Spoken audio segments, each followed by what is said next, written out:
하나님 말씀 신약성경 194쪽 사도행전 5장 29절 말씀입니다.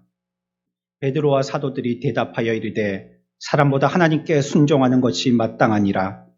너희가 나무에 달아 죽인 예수를 우리 조상의 하나님이 살리시고 이스라엘에게 회개함과 죄의 사함을 주시려고 그를 오른손으로 높이사 임금과 구주로 삼으셨느니라. 우리는 이 일의 증인이요 하나님이 자기에게 순종하는 사람들에게 주신 성령도 그러하니라 하더라. 아멘. 유대의 최고 법정의 이름이 사내드린입니다. 사내드린 법정이다 이렇게 부릅니다.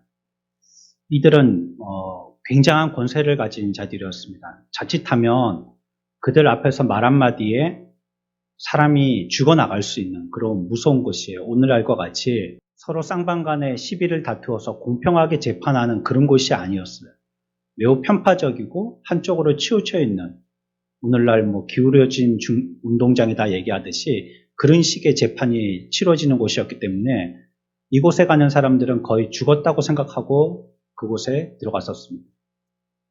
이들은 권력적으로도 헤롯과 친하게 지냈고요.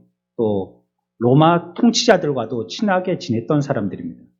이런 사람들이 어부와 장인, 학문 없는 범인, 보잘것없는 사도들이 감히 이들에게 도전을 하고 있는 것입니다. 그리고 그들은 도전하면서 뭐라고 얘기하냐면 우리들은 침묵할 수 없다라고 얘기하고 있습니다. 그러면서 오늘 우리가 읽었던 말씀에서처럼 32절에 우리는 이 일의 증인이요 라고 얘기하고 있습니다. 이들은 새로운 생명과 용기로 충만해 있었고 아무도 빼앗을 수 없는 기쁨과 행복과 평강으로 가득 차 있었습니다. 근데 사도들이 계속해서 말씀을 전하여야 했던 더 중요한 이유가 있었습니다.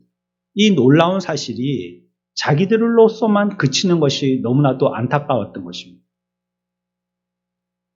우리가 이와 같이 참 행복과 용기와 또 이 삶의 평강을 가질 수 있었던 이 비밀에 대해서 많은 사람들에게 알리고 싶은데 알릴 수 있는 방법이 없었던 것이 매우 안타까웠던 것이. 다른 사람들을 돕고 싶은 열망에 차서요. 복음이 자기들을 변화시킨 것처럼 전하여진다면 누구에게든지 변화시키게 되어질 이런 능력을 갖고 있음을 믿었기 때문에 그 사람들에 대한 이러한 영혼에 대한 사랑이 이 일을 모르는 자들을 향해서 전하기를 갈구하는 마음으로, 간절한 마음으로, 어떻게 해서든지 전하고 싶은 마음으로 그 사람들을 가만히 두지 않았던 것이에요. 우리가 어떻게 전도합니까? 여러 가지 전도 프로그램들이 있고요. 전도지도 있고요. 전도를 할 때 같이 쓰는 전도 용품들도 있습니다. 그러나 결코 그것들이 전도하지 못합니다. 우리가 지난주에도 생각한 것처럼 전도를 할 때는요, 그 영혼이 한 영혼에 대한 뜨거움이 있는가가 말씀이 전달하는 매체가 됩니다. 그것이 그 사랑이 그 사람을 교회로 이끄는 것이고 구원으로 나오게 하는 것이지, 내가 전도지 한 장 줬다고, 내가 전도 물품 한 개 줬다고, 그래서 교회 나오는 게 아니에요. 그 영혼에 대한 뜨거운 사랑이 없으면 전도는 되지 않은 거예요. 이 사도들의 마음이 그랬다는 거예요. 이 비밀을 알고 있는데 이것을 알려야 되겠다는 뜨거운 마음이 있었기 때문에 그 열정에 사내들인이라는 두려운 공회의 재판장 앞에서도 자기들이 할 말이 있는 증인으로서 해야 되겠다라고 담대하게 외쳤던 것입니다. 그들은 3년 동안 주님과 함께 지나면서요, 놀라운 행적들을 보았습니다. 기적과 세상 사람들이 얘기할 수 없는 놀라운 가르침을 들었던 사람들입니다.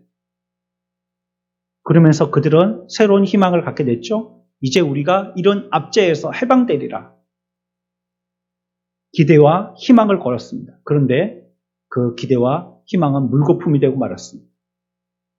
주님께서 무력하게도 그냥 십자가에 달려 죄인으로 죽어버리셨기 때문입니다. 낙심과 비탄에 빠졌습니다. 이렇게 해야지 새 희망이 샘솟을 것이라고 소망하고 있었었는데 그 자기들의 지도자, 그들이 부르짖고 고백했던 왕이셨던 예수 그리스도께서 그냥 허무하게 죽어버리셨기 때문입니다.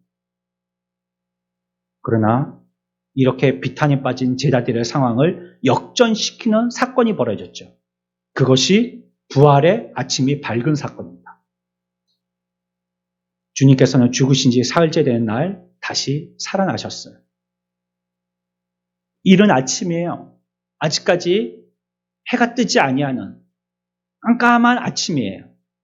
몇몇 여인들이 향품을 들고 무덤을 찾았습니다. 그런데 놀랍게도 그 무덤은 누여 있어야 할 예수 그리스도의 시체가 없는 것입니다. 빈 무덤이었어요. 여인들은 놀랐습니다. 그래서 놀라운 마음을 진정시키면서 달려와서 제자들이 있는 곳에 와서 이 사실을 알렸습니다. 예수님이 누우셨던 그 무덤이 지금 비어있다라고 외치기 시작한 거예요. 이전에 한번 이런 경험들이 있었죠.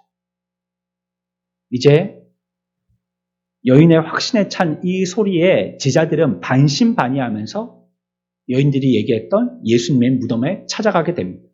특별히 베드로와 요한이 발빠르게 그곳에 뛰어갑니다. 요한은 무덤 안에 들여다보고요, 세마포를 발견합니다. 예수님의 시신이 없었던 거예요. 세마포는 오늘로 치면 수의를 얘기하는 거예요. 예수님을 염했던 수의가 그냥 옆에 있기만 하고 그 시신이 없었던 거예요. 좀 더 충동적이고 열정적인 베드로는요, 무덤 안으로 들어갑니다. 안에 들어가서 예수가 없다는 사실을 확인하게 됩니다. 어떤 구석에도, 어떤 의자 밑에도 예수의 흔적이 발견되지 않았던 것입니다. 그리고 첫 번째 주일 저녁에 주님이 갑자기 그 제자들 가운데 찾아오셨습니다. 제자들은요, 영을 보는 것 같다라고 얘기하고 있습니다. 무슨 말이에요? 유령을 보는 줄 알았답니다. 귀신이 나타난 줄 알았답니다. 이렇게 두려워하는 제자들에게 예수님께서 여기 뭐 먹을 것이 좀 있니? 이렇게 물어보셨어요. 여기 먹을 것이 좀 있니? 그리고 제자들은 구운 생선과, 성경에는 정확하게 그 표현이 안 나와 있지만 또 꿀을 주었다라고 설명되고 있는 성경도 있습니다. 그리고 그것을 다 잡수셨어요. 다른 제자들도요, 이 사실을 잘 이해하지 못했습니다. 주님의 부활이라는 이 사건이 어떤 의미인지 잘 이해하지 못했어요. 그들은 자기 나름대로의 생각에 매여 있었거든요. 이전부터 주님께서 죽으셨다가 살아나신다는 말씀을 하셨지만 그것이 과연 무엇을 얘기하는지는 나름대로 판단하고 있었다는 거예요. 그것이 죄입니다. 죄의 습성은요, 자기 나름대로 판단하는 거예요. 하나님이 우리들에게 말씀하여 주시는 가르침대로 순종하는 것이 아니고요, 자기 나름대로 판단하는 것입니다. 오늘 오후에도 다시 한번 말씀드리겠지만 죄의 성질은 그래서 매우 독립적이고 매우 자주적입니다. 모든 것을 자기가 스스로 하려고 그래요. 신앙생활의 태도도 자기가 결정합니다. 하고 말아야 될 거, 가고 서야 될 거, 또 더 열심히 하고 덜 열심히 할 거, 이 모든 일들의 결정을 모두 자기가 하는 거예요. 말씀이 의지되어지고 성령의 인도를 받는 게 아니죠. 이게 왜 그렇습니까? 우리 가운데 죄가 있기 때문에 그렇습니다. 사도들은 예수님이 살아생전에 그렇게 죽었다가 다시 살아날 것이라는 걸 말씀하고 반복적으로 그들에게 가르쳤지만, 특별히 또 사도들에게는 특별 교육을 가르쳤지만, 개인 교습까지 해서 설명하여 주었지만, 이들은 그 말씀을 전부 다 자기 나름대로 이해했다는 거예요. 말씀하시는 액면 그대로가 아니라 뭐 다른 의미가 있겠지, 아니면 뭐 이런 뜻이겠지 저런 뜻이겠지 하고 자기 나름대로의 주석을 붙였다는 거예요. 죄인들은요, 그래서 맹목적이고 편견적입니다. 한 가지만 보고 무엇을 보는 지식의 유연성이 없어요. 그걸 분명하게 판단해낼 능력이 없는 거예요. 모르는 겁니다. 그냥 휩쓸려 가는 겁니다. 많은 사람들이 그냥 파도 칠 때 배가 일렁이듯이 그냥 휩쓸려 가는 거예요. 주님의 가르침을 듣는 대신에 자신이 잘 알고 있다는 이 생각에 사로잡혀서 고집을 부리다가 결국은 하나님의 영광과 기회들을 다 놓쳐버린 겁니다.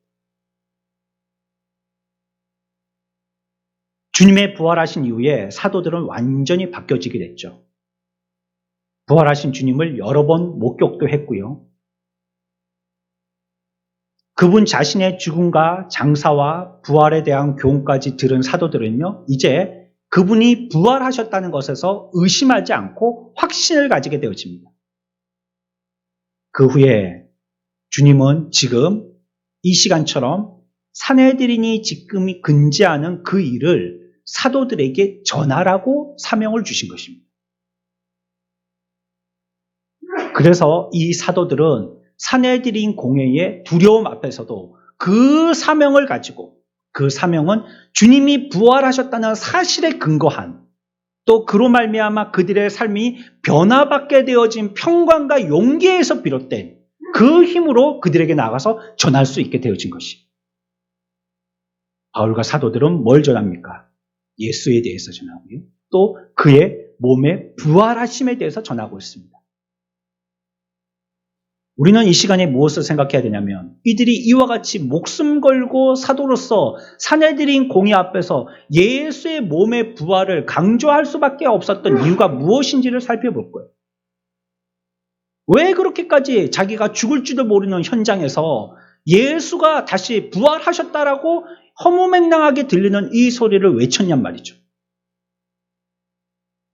첫 번째 우리가 생각할 것은요, 부활 사건이 주님이 누구신지에 대해서 최종적으로 입증해 준 사건이었기 때문이에요. 부활 사건으로 말미암아 사도들과 또 이 사도들의 얘기를 들은 주변에 있는 사람들은 주님이 누구신지를 이제 분명하고 확실하게 알게 됐다는 겁니다. 앞에서도 말씀드렸죠? 사도들이요, 주님을 3년 동안이나 따라다녔지만 주님이 다시 죽었다가 살아난다는 말이 무슨 말인지도 모를 정도로 그들은 제대로 모르고 못 배웠어요. 따라다니기만 한 거죠, 그냥. 그냥 가방 메고 도시락 메고 주님만 딸랑딸랑 따라다니기만 했지만 그분이 어떤 분이신지에 대해서 확실히 알지를 못했는데 어떤 계기로 알게 됐다고요? 어떤 사건으로 알게 됐어요? 주님의 부활 사건으로 알게 됐어요. 이것으로 확실하게 알게 됐다는 겁니다. 주님이 이분이시구나. 주님이 바로 그분이시구나 하는 것을 확실하게 알게 됐다는 것이에요.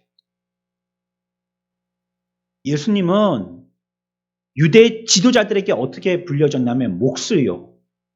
배운 적은 없지만 그래도 말주변이 있는 사람이요. 아니면 어떤 사람들은 사기꾼이요.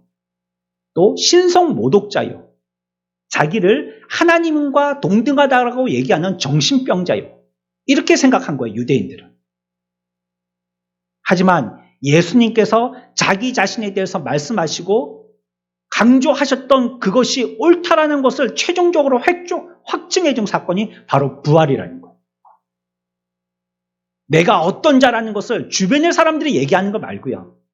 어떤 학식 있는 사람들이, 아니면 어떤 종교적인 사람들이, 아니면 이와 같은 구습을 답습해서 지금까지 살아왔던 사람들이 얘기해주는 그런 인생의 얘기들 말고요. 그렇게 보는 시각으로 예수님을 판단했던 그런 것 말고요. 정말로 예수님이 스스로에 대해서 얘기하셨던, 내가 누군지에 대해서 얘기하셨던 그 사실이 부활로 도장 찍게 됐다는 것. 그것이 이제 확정 짓게 됐다는 것이에요. 그들의 이야기는 다 이제는 틀린 소리가 되어졌고 예수 그리스도께서 자기에 대해서 일컬으셨던 그 말이 오로지 옳은 말이라는 것이 부활로 확정됐다는 것. 그 말이 진리라는 것이 분명하게 확정되어진 시간이 됐다는 것입니다. 부활은 예수님이 하나님의 독생자이시고 단순히 사람이 아니라 영원하신 하나님의 아들이심을 보여주는 확증적인 증거라는 것입니다. 우리가 죽었다가 살아난 사람들을 몇 명 복음서에게 꼽을 수 있습니다. 야이로의 딸이라든지 나사로라든지 이런 사람들이 있죠. 그러나 엄밀히 말해서 우리가 나사로를 죽었다가 살아났다고, 왜냐하면 온몸에 이렇게 붕대를 감고 있다가 예수님이 부르실 때에 죽은 시신의 몸, 염한 몸 그대로 무덤에서 나왔거든요. 완전히 죽었던 자가 나왔다라고 이렇게 일컬었거든요. 그래서 나사로를 부활했다라고 얘기하기 쉬운 겁니다. 하지만 엄밀히 따지면 나사로의 부활은 부활이 아니죠. 이것은 소생이라고 얘기합니다. 생명이 다시 그에게 들어간 거예요. 왜냐하면 결국 나사로도 마지막은 죽었기 때문이죠. 반면에 주님은 죽음을 통과한 첫 사람이셨어요. 이것이 그가 하나님의 아들이라는 증거입니다. 예수가 위인 중에 한 분이시고 훌륭하신 분의 한 분이시지 뭐 특별한 게 있나? 부처님도 있고 공자님도 있고 계신데 예수님도 위인전 책에 보니까 그렇게 나와 있던데 그럼 위대한 위인 중에 한 분이시지 역사적인 인물로서 지도자고 선생이신지는 알겠는데 구원자는 무슨 말인지 잘 모르겠다. 하나님의 아들이라는 것은 좀 이거는 신화적인 것이네. 생각할지 모르지만 그렇지 않고 그분이 참 하나님의 아들이시라는 것을 확증한 사건이 바로 부활 사건이라는 것이에요. 부활은 최종적인 하나님의 아들이심과 구속자라는 증거입니다. 그리고 부활이야말로 사도들에게 최종적으로 확신을 심어준 사건입니다. 전에는 반신반의했습니다. 우리가 베드로의 고백을 높이 사죠. 빌립보에서 보면 마태복음 16장 16절에 주는 그리스도시요 살아계신 하나님의 아들이십니다. 놀라운 고백을 했잖아요. 이런 고백을 감히 누가 하겠어요? 정확하게 고백한 것입니다. 주는 그리스도시요 메시아라는 뜻이죠. 기름 부음 받은 자 메시아라는 뜻이잖아요. 예수님은 메시아이시고 하나님의 아들이십니다. 이렇게 고백했단 말이에요. 아주 정신이 똑바로 박힌 겁니다. 눈이 초롱초롱해지고 영계를 보는 것입니다. 주님이 말씀하신 도리를 제대로 깨달은 것입니다. 그러나 그 뜻은 몰랐어요. 자기가 얘기했지만. 입으로 자기가 그렇게 고백했지만 그것이 무슨 뜻인지 몰랐단 말이에요. 왜냐하면 그러고 나중엔 실망해서 물러갔기 때문이에요. 정말로 그분이 자기의 고백적인 그러한 분이시라는 걸 알았다면 자기는 결코 물러가지 않았을 거예요. 하나님이신데 메시아이신데 그분에게 가까이 있어야지 생명이 있지 그분에게서 시리에 빠져서 물러간다면 자기도 죽을 거 아니에요? 결코 물러서지 않았겠죠. 그런데 뒤로 물러선 자가 된 걸 보면 그 이전의 고백의 뜻을 제대로 이해하지 못했던 거예요. 하지만 부활을 목격한 다음에는요. 그 의심이 다 사라집니다. 부활이야말로 그리스도가 하나님의 아들이심을 입증하는 사건임을 이 베드로는요. 이제 그것을 확정짓고 마음에 확답을 얻음으로써 놀랍게 변론하기 시작합니다. 사도행전 성경을 한번 읽어봅시다. 사도행전 2장 25절에서 27절까지 함께 읽습니다. 다윗이 그를 가리켜 이르되 내가 항상 내 앞에 계신 줄을 배웠으며 나로 요동하지 않게 하기 위하여 그가 내 우편에 계시도다. 그러므로 내 마음이 기뻐하였고 내 혀도 즐거워하였으며 육체도 희망에 거하리니 이는 내 영혼을 음부에 버리지 아니하시며 주의 거룩한 자로 썩음을 당하지 않게 하실 것이미로다. 아멘. 다윗이 이렇게 얘기했다는 거예요. 시편 61편에 있는 말씀을 갖다가 베드로가 인용한 말씀입니다. 그러니까 베드로는 뭐라고 얘기하냐면 다윗의 말은 부활이 이미 구약에 예언되었다는 것이에요. 어디에 나옵니까? 27절 보세요. 이건 다윗의 글을 인용한 거라고 그랬어요. 27절에 보면 이는 내 영혼을 음부에 버리지 아니하시며 주의 거룩한 자로 어떻게 한다고요? 썩임을 당하지 않게 하실 것이라는 거예요. 썩는다는 건 뭘 얘기하는 거죠? 죽음을 얘기하죠. 죽음을 당치 않는다는 것입니다. 부활하신다는 걸 얘기한다는 거예요. 이미 다윗은 구약시대 때부터 예언자라서 부활이 있을 것을 우리의 메시아는 그분은 부활하실 것을 얘기했다는 것이에요. 신약에서 그분이 바로 주 예수 그리스도이심을 우리들에게 얘기하고 그 예언은 성취된 것입니다. 그러니까 부활이야말로 다윗이 구약시대 때 얘기했던 하나님의 아들이라는 증거를 얘기하는 것이에요. 이것이 사도들이 부활을 강조했던 첫 번째 이유입니다. 부활로 말미암아 그분이 정체가 어떤 분이신지 이제 우리는 정확하게 알게 됐다는 거죠. 확정짓게 됐다는 것입니다.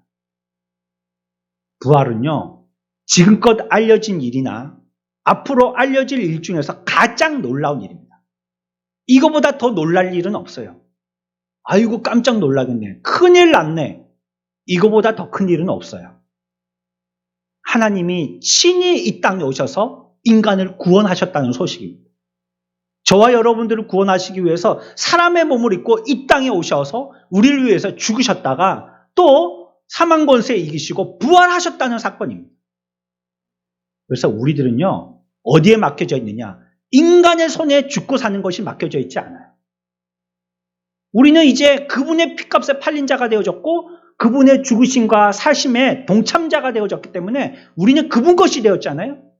나는 이제 그분 것이어서 나의 생사는 그분에게 달려있어요. 여러분들 사람을 보고 두려워하지 마십시오. 사람이 나를 강제하고 억제하고 죽일 것 같이 위협하지만 그들이 자의적으로 우리들을 죽이지 못합니다. 왜? 우리는 하나님의 손에 붙들려 있기 때문에. 이것을 믿지 못한다면 베드로와 같이 고백하고 물러가기가 쉽습니다. 언제는 눈물 콧물 빠지게 신앙 고백했다가 놀랍고 크게 보이는 사건을 보고는 뒷걸음질하기가 쉽습니다. 그분이 어떤 분이심을 기억하십시오. 부활하신 그분이 누구신지를 기억하세요. 그리고 우리는 그분께 매어 있다는 것을 기억하셔야 합니다. 사도들이 그렇기 때문에요. 주님의 부활하심, 그분이 하나님의 아들 되심을 확정하고 알았기 때문에 이것이 참됨을 알았기 때문에 사내들인 공예고 뭐고 간에 내가 이 말을 안 하고는 못 빼긴다는 거예요. 여기에 참이 있는데 뭘 두려워하겠어요? 여기에 생명이 있는데 뭘 두려워하겠어요? 그래서 거기에서요, 목숨이 딸랑거린다고 주변 사람들은 가슴을 졸였지만 그들은 담대하게 나는 이 일의 증인이다고 이 말을 안 할 수 없다라고 크게 역설했던 것이에요. 사도들은 이 진리를 증거하는 증인들입니다. 오늘날 저와 여러분들이 이 사명을 부여받은 것이에요. 우리들도 어떤 사람들이냐? 부활의 증인들입니다. 예수께서 부활하셨다는 것, 그분이 하나님의 아들이시기 때문에 부활하셨다는 것이 증명되었다는 것을 그들에게 알리는 역할을 저와 여러분들에게도 이어서 주신 것이라는 것. 두 번째는요, 사도들이 이와 같이 사내들인 공회 앞에서 부활을 강조한 것은요, 부활이 하나님께서 아들이 행하신 모든 일들에 대해서 만족하신다는 선포이기 때문에 그래요. 여러분, 부자간에 서로 마음이 안 맞을 때가 있죠. 어디 학교 입시 처리돼가지고 고3 예를 들어서요, 어디 학교를 가고 싶은데 아이는 여기를 가고 싶대요. 부모는 저기를 보내고 싶어요. 물론 부모가 보내고 싶다고 다 갈 수 있는 건 아니죠. 자녀도 가고 싶다고 다 갈 수 있는 건 아니죠. 그러나 의견 차이가 있을 수 있잖아요. 선생님은 이 학교 보내고 싶어요. 학생은 저 학교 가겠대요.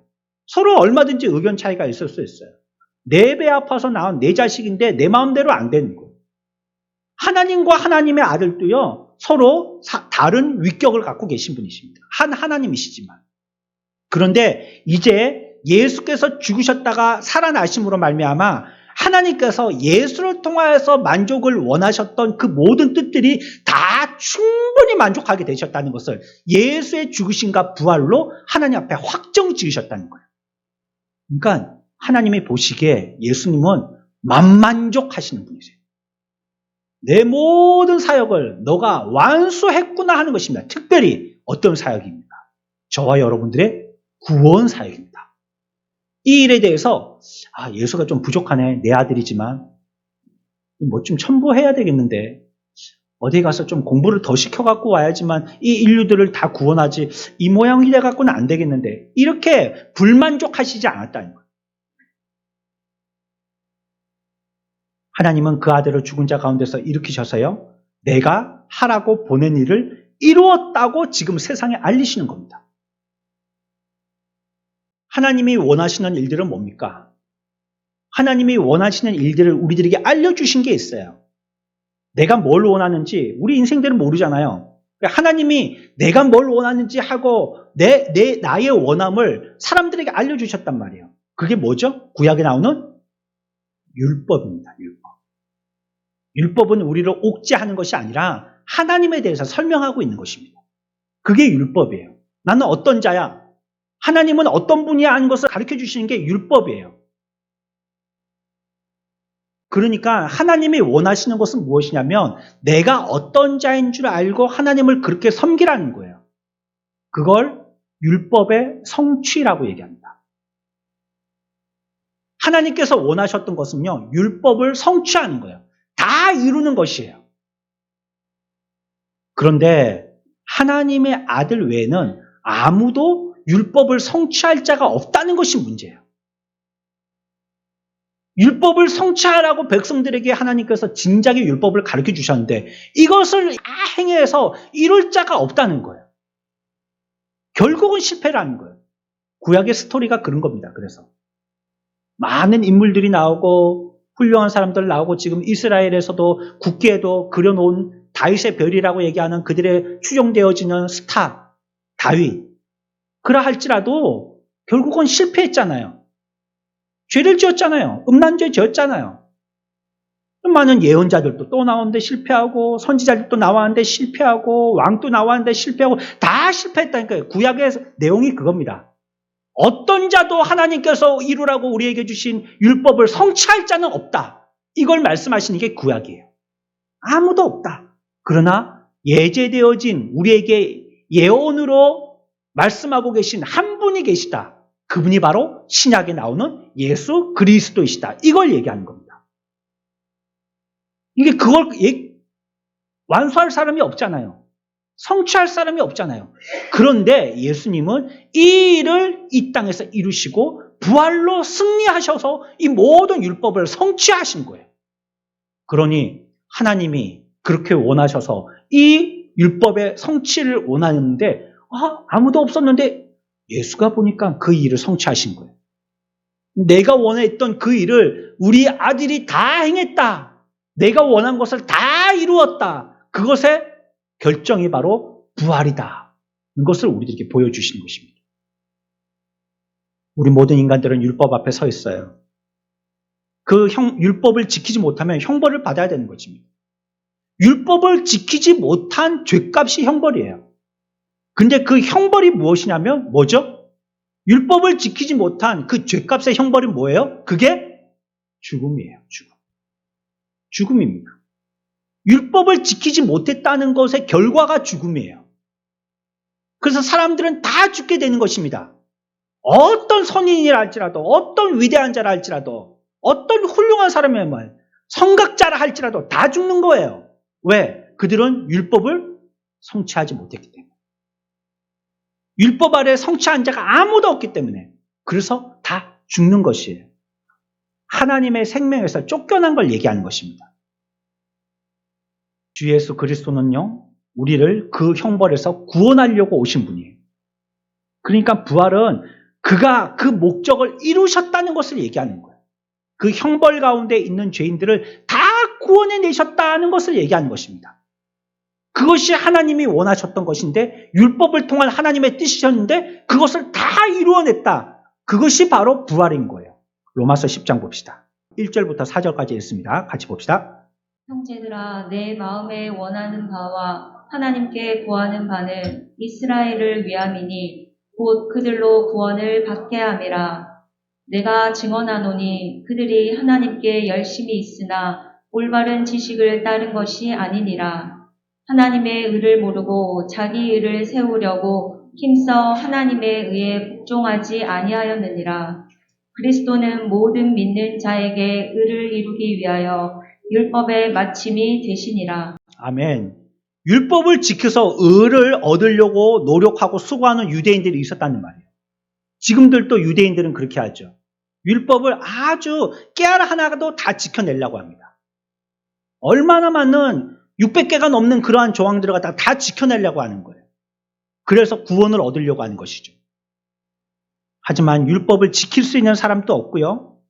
아무리 율법을 지켜서 자기의 의를 드러내려고 할지라도 그렇게 할수록 그 사람들은 더 비극적이 되는 거예요.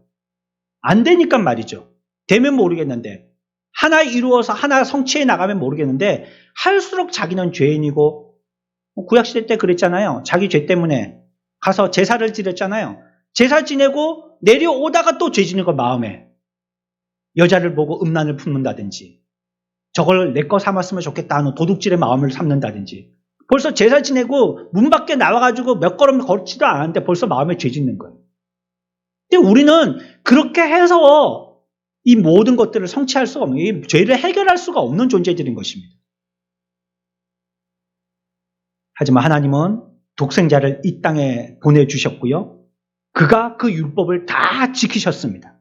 그래서 예수 그리스도를 뭐라고 4절 끝에 말씀하고 있냐면 율법의 뭐라고요? 마침이라고 얘기하고 있는 거예요. 그분이 모두 다 지키셨다는 거예요. 그분은.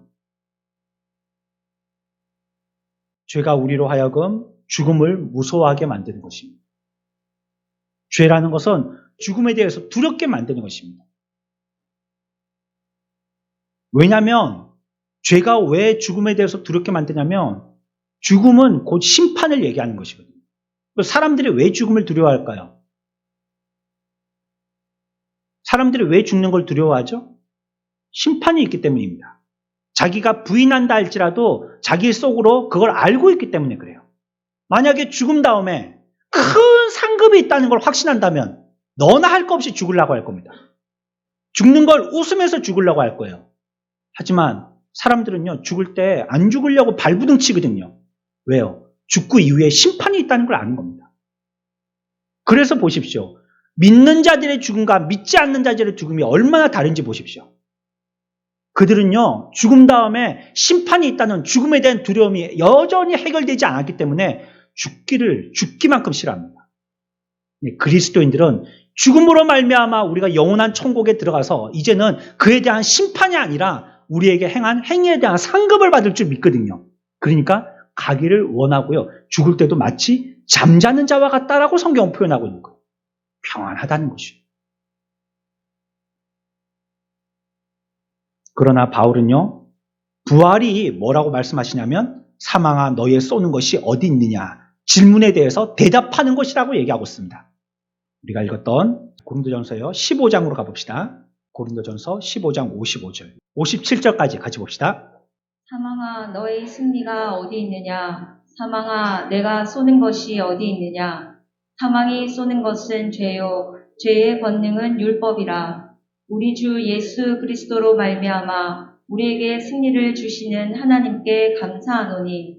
아멘. 우리가 이와 같이 죄로 말미암아 죽음에 대해서 두려워하게 되어졌고 죽음은 곧 심판이라는 걸 얘기한다는 거예요. 우리가 죄를 지었을 때 우리 가운데 두려워서 심판받을까 봐 벌벌벌 떤다는 것이에요.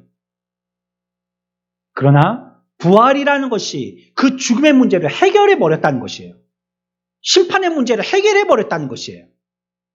그러니 율법을 통해서 하나님께서 그들을 구원해내려고 하는 인류에 대해서 율법의 완성이 되기를 원하시는, 성취가 되기를 원하시는 하나님의 뜻이 예수 그리스도가 부활하심으로 다 이루어진 걸 얘기하는 거예요. 하나님이 보시기에 예수 그리스도 내 아들은 나의 만족이 된다는 걸 얘기하는 것입니다. 그분의 부활은 하나님의 율법의 성취의 완성자다라는 것을 표시하는 거라는 거예요. 그리스도는 일생 율법의 요구에 능동적으로 행하셨습니다. 죽음을 통해 우리의 죄에 대한 벌을 감당하셨고요. 그럼으로써 율법을 또 성취하셨어요. 그래서 이제 율법이요, 예수 그리스도에게 너 다 하지 못했잖아. 아직 미진하잖아. 율법을 성취 못한 부분이 있잖아. 요거 어떻게 할래? 이런 말을 못하게 했다는 거예요. 다 하셨거든요. 게다가 뭐까지 했냐면 부활까지 하신 거예요. 그것을 완전히 이루신 거예요. 죽음이라는 것은 죄의 문제, 죄의 결과를 얘기하는 것인데 부활했다는 것은 이 죄를 해결했다는 것을 얘기하는 것이죠. 그러니까 율법이 더 이상 예수 그리스도를 두고 뭐라고 말하지를 못하는 것입니다. 만약에 주님이 무덤에서 일어나지 못하셨다면 그도 율법의 형벌을 받아 죽임을 당함으로 모든 상황이 끝나버렸다는 것을 뜻하는 것입니다. 다른 인생들과 같이. 하지만 주님은요, 죽음을 통과하신 것이에요. 그는 형벌 그리고 죽음까지는 율법의 성취에 대한 가정이었지만 이 이후에 아무도 이 일을 이룬 자가 없었지만 마지막에 예수 그리스도는 부활하심으로 말미암아 율법을 성취하셨음을 우리들에게 증거로 보여주고 계신 것입니다. 그래서 부활이 없다면 그리스도도 못 살아나셨죠? 그러면 우리의 전하는 것도 헛것입니다. 우리의 믿음도 헛것이고 여전히 우리들은 죄 가운데 사는 것입니다. 라고 바울이 얘기했어요. 그래서 우리의 믿음의 기초와 증거는 부활에 근거한다라고 얘기하는 것이에요. 부활은 그냥 한 사람의 생명이 호흡이 끊어졌다가 다시 호흡이 들어오는 걸, 그런 단순한 걸 얘기하는 게 아니에요. 이것은 하나님이 이루시려고 하셨던 율법을 예수 그리스도를 말미암아 완성시키셔서 이제 우리들은 죽음에서 해방되었다는 것을 얘기하는 것입니다. 그 주님이 이 부활의 첫 열매가 되어서 우리들도 이후에 다시 그렇게 되어질 것을 약속하셨다는 거예요. 세 번째, 이들이 부활을 이와 같이 강조한 것은요, 원수를 정복했다는 증거예요, 이게. 세상과 육신은 우리를 대적하는 힘 있는 원수입니다. 우리가 보고 있는 이 세상의 모든 것들은 거의 다가요, 세상의 더러움, 불결함, 부정함에 대해서 얘기하고 있습니다. 우리들은 계속 그걸 보고 있는 거예요. 여러분들 세상에 너무 많이 관심을 가지고 세상을 너무 많이 보지 마십시오. 더러운 것입니다. 불결한 것이고 부정한 것입니다. 그것을 통하여서 우리가 거룩해지기가 힘듭니다. 경건해지기가 힘듭니다. 세상 친구들 하루 종일 만나고 들어와 보세요. 내가 거룩해지든가요? 경건해지든가요? 물론 교제생활 하지 마시라는 얘기 아니에요. 하지만 우리의 마음에 그것을 잃을 정도까지 하면 안 돼요. 신나게 놀고 먹고 왔더니 그냥 집에 와서 녹초가 되어가지고 기도할 시간도 없고 성경 볼 시간도 없고 파김치가 되어가지고 내일 아침에 또 그래 지친 다리를 이끌고 또 출근해야 되고. 세상이 그렇기 때문에 그런 것입니다. 세상은 끊임없이 우리들을 부정하게 만들어요. 불결하게 만드는 것이에요. 세상은 도발과 묘한 매력과 불법의 자랑으로 우리를 계속해서 오염시킵니다.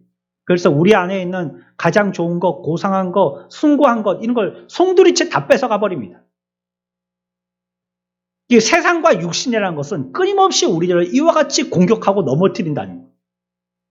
그것 쫓아가고 그것 닮아가고 그것을 자꾸 보면서 그것을 닮고 싶어하면 끊임없이 우리 가운데는 회의와 절망만 있을 뿐이에요. 계속 넘어지게 되는 거예요. 그게 좋은 게 아니라. 그래서 우리 모두 이 악한 세상의 진창에 오염되어서 얼룩져 버리는 것입니다. 세상과 육신만 그런가요? 실제적으로 우리를 공격하는 영의 대상이 있지 않습니까? 사탄 마귀가 있습니다. 근데 세상은 사탄 마귀를 모릅니다. 21세기를 살면서 무슨 마귀야? 미신적이고 샤머니즘 얘기하고 있네. 교회에서나 얘기하고 있는 예수 믿는 사람들 옴짝달싹 못하려고 괜히 겁주려고 하는 소리야. 그런 게 어딨어? 이렇게 얘기합니다. 안 믿어요. 우리는 항상 우리를 둘러싼 채 해로운 힘을 계속 발휘하고 있는 이 악한 영들과 맞서서 싸우고 있는 거예요. 근데 몰라요, 그런 것을. 우리가 지난번에도 말씀 전할 때 같이 생각했죠. 그러니까 거룩해지려고 안 한다고, 사람들이. 악의 실체를 인정하지 않으니까 자기의 거룩도 힘쓰려고 하지 않는다고. 악이 없는데 뭐하러 거룩해? 이렇게 생각하고 있는 것이죠. 하지만 세상의 마귀와 그 세력을 무너뜨릴 수 있는 분은 오직 예수밖에 없어요. 그 외에는 세상 사람들은 저와 여러분들이 연약해서 다 넘어지고 그 진창에 나와가지고 씻었다가 또 그 진창에 다시 들어가서 또 구정물 투성이가 되고 맨날 그러고 있는 것입니다. 주님은 이 세상 계실 때에도 사탄 마귀와 싸워서 끊임없이 그들에게 패배를 안겨주셨습니다. 예수님이 실패하신 적은 한 번도 없어요. 주님은 십자가에서 죽으셨지만 부활을 통하여서 마귀의 권세를 뺏어버리신 것입니다. 죽음을 통해서 우리들을 엇박하거든요. 우리들을 강제하든지 우리들을 두렵게 하든지 우리들을 협박하는 것이 전부 다 죽음이라는 이것을 통해서 하는 것입니다. 그런데 예수님이 부활해버리셨거든요. 그래서 이제는요, 사탄은 더 이상 전처럼 죽음을 통해서 우리들을 지배하지 못합니다. 왜냐하면 우리들은 부활을 알고 부활을 믿고 있기 때문에 죽음이 두렵지가 않은 것입니다. 이 세상 살면서 우리가 육신과 마귀와 싸우는데 그 배후에는 모두 무엇이 있느냐? 죽음과 무덤이 있습니다. 악한 자는 계속 우리들을 죽이려고 하는 거예요. 그러니까 여러분들이 보십시오. 나의 영의 상태가 자꾸 죽어 있는지 묻혀있는 무덤과 같은 우리의 상태가 되어 있는지, 그러면 지금 영적인 전장에서 밀리고 있다는 뜻입니다. 영에 싸워서 계속 밀리고 있다는 뜻이에요. 하나님의 소리도 못 듣겠고, 둔감하고 있는지 안 계신지도 모르겠고, 죄를 지어도 전혀 하늘에서 벌 내리시는 것 같지도 않고, 양심의 가책도 없고, 그렇게 살고, 나에게 아무 일도 일어나지 않는 거예요. 지금 나는 저 후반까지 밀린 겁니다. 우리의 삶의 태도가 이와 같아서 우리의 삶의 결과가 죽음이고 무덤이라면 우리들은 영적인 싸움에서 지금 계속 패배하고 있다는 뜻입니다. 생명으로 무엇인가 드러나야 되고, 무덤에서 일어난 부활의 승리와 같은 승리의 기쁨이 만끽돼야 되는데 내 마음에 영적인 기쁨이 없는 거예요. 뭘 위주해서 산 것이에요, 지금까지? 무엇을 따라서 산 것입니까? 오직 육신 따라서 산 것입니다. 그것이 자기를 위하는 것이라고 생각했지만 사실은 마귀 따라서 종살이 한 겁니다. 자기 마음이 아니라는 걸 기억하시기 바랍니다. 오늘날 사탄 마귀는 마음에 들어와서 우리를 해집어 놓습니다. 그래서 내가 생각한 게 자기라고 생각하고 오해하죠. 마귀가 미끼 끼워서 여러분들을 낚은 겁니다. 이 마음이 얼마나 조속변인데요. 예수도 진리라는 것에 근거하지 아니하고 내 마음에 따라서 믿잖아요. 거짓된 내 마음 가지고 어떻게 믿어요, 예수를? 그러니까 맨날 손 뒤집듯이 베드로처럼 고백했다가 좌절했다가 하는 겁니다. 어떤 위대한 사람도 다 죽어요. 살아있는 사람은 반드시 죽습니다. 마지막 무너뜨릴 수 있는 마귀가 쓰는 최후의 무기가 죽음이라는 무기이기 때문이에요. 그래서 이 원수의 손에 하나같이 추풍 낙엽입니다. 다 떨어집니다. 죽음을 제시하면 겁나서 전부 다 후퇴하는 거예요. 다 두 손 두 발 다 드는 것입니다. 하지만 이 원수를 정복한 분은 오직 한 분, 예수 그리스도밖에 없다는 거예요. 그분밖에 없으신 거예요. 그래서 그리스도는요, 마지막 원수를 정복하신 분이세요.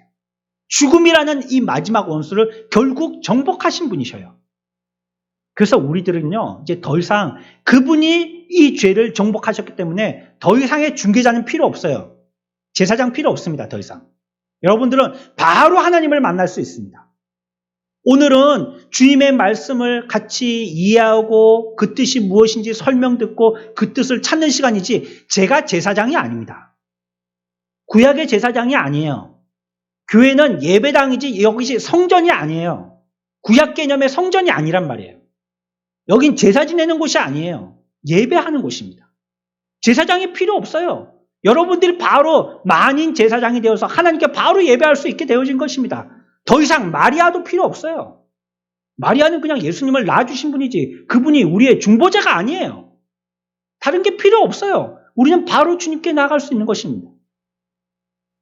우리의 유일한 제사장은 예수 그리스도이시기 때문에 그분이 모든 문제를 해결하셨기 때문이에요. 그래서 우리는 하나님 또 한 분이시고 또 뭐라고 고백해야 되느냐? 우리의 중보자도 한 분이시다 고백하는 겁니다. 이 싸움에서 이겼던 분, 유일한 분은 예수 그리스도밖에 없는 거예요. 마지막으로요.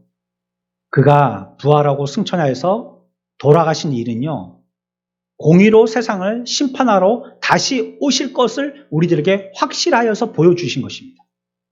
그러니까 부활했다는 것은 무엇을 얘기하는 것이냐? 다시 돌아오시겠다는 뜻입니다. 아니면 우리가 그러죠. 돌아가신 분들 말 그대로 뭐라고 그래요? 돌아가셨다 이제. 돌아가셨다. 우리말 그런 부분은 참 잘 지었어요. 그렇죠? 죽었다. 그렇게 얘기 안 하고 돌아가셨다. 충청도 분들은 뭐라고 해요? 가슈. 가버리셨다고. 갔다라고 얘기하잖아요. 가셨다는 거예요. 죽은 거는 간 걸 얘기합니다.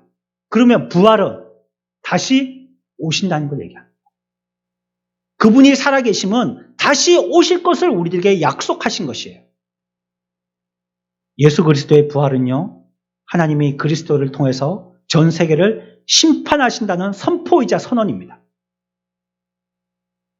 그것은 우리가 그분을 어떻게 대하는지에 따라서 결정되어집니다. 그분을 참 메시아로 인정하느냐, 그렇지 않고 그냥 예수는 인간에 불과하고 유대인들이 했던 것처럼 무시하고 그를 죽게 하고 제거하고 한다면 그 사람은 하나님 앞에서 심판받을 것입니다. 우리가 어떻게 하느냐에 따라서 그분이 우리의 구원자가 될 수도 있는 것이고 그분이 우리의 심판자가 되기도 하시는 겁니다.